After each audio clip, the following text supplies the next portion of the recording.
Carbon, the sixth element on the periodic table, best known for being the central element of all life on Earth. Ancient civilizations have used carbon in the form of charcoal to cook their s'mores for a long time, but carbon was first recognized as an element in 1789 when Antoine Lavoisier observed the release of carbon dioxide when burning diamonds. Lavoisier gave it the name carbon, coming from the Latin carbo, meaning charcoal.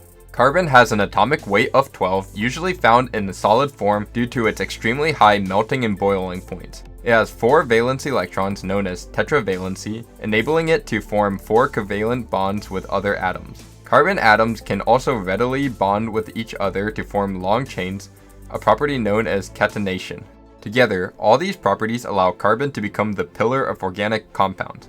In fact, all organic compounds are made of carbon, and there are more carbon compounds than all the other elements combined.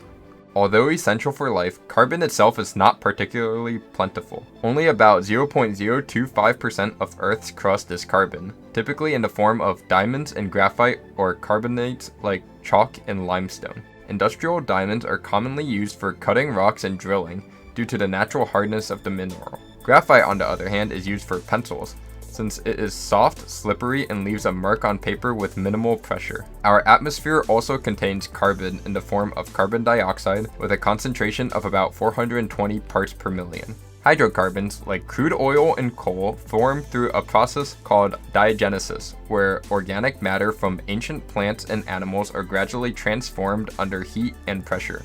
They are mostly used as fuels, but a small fraction are used in the petrochemical industry to produce fibers, paints, and plastics. These days, carbon fiber, a material made of organic polymers, has gained popularity for being 5 times stronger than steel and far lighter. It is used in all sorts of things from skis to tennis rackets to rockets. But even more recently, the discovery of carbon nanotubes, tiny tubes made entirely of carbon atoms, have been game changers in fields like nanotechnology, space exploration, and energy storage, since carbon nanotubes are extremely strong, lightweight, flexible, and thermally and electrically conductive.